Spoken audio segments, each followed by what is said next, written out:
Good morning, Groovy Souls, and greetings from England. I'm here. I made it in without too much trouble. The cycling's a little different here. Figuring that out in the middle of the night, it was a little bit daunting. But let's talk a little bit about facing our fears, shall we? The other day I was in Utrecht, and I met a woman, an older woman, and she said, "Oh, dear one, you must be so very brave to do what you do." And I honestly don't know about that.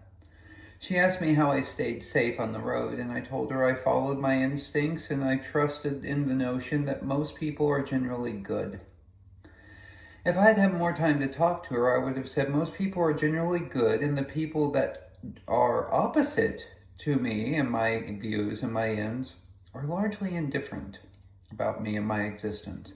That is, if they see me, they aren't going to immediately think, "Oh, you need to be destroyed." They just kind of shrug and go, "Oh, there goes one of the world's own, one of the God's original prototypes."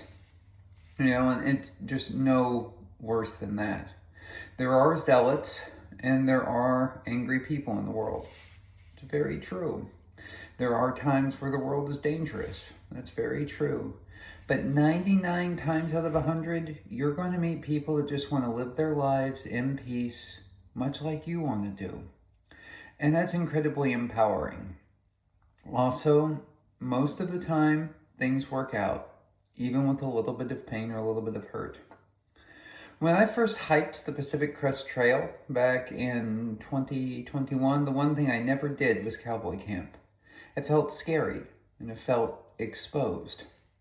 But as I was thinking about fears and facing my fears and the world not being as scary as it was, and I got off the ferry last night and it was late and I was tired and my tent was utterly soaked from days of living in a large dryer vent that we call the Netherlands, I decided to try the cowboy camp. It was forecasted to be a dry night with decent humidity. It was warm enough.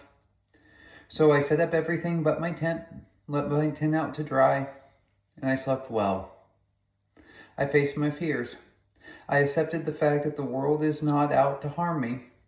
At worst, the world is indifferent. At best, the world is often in my corner. And that's enough to make the miles and to make the memories.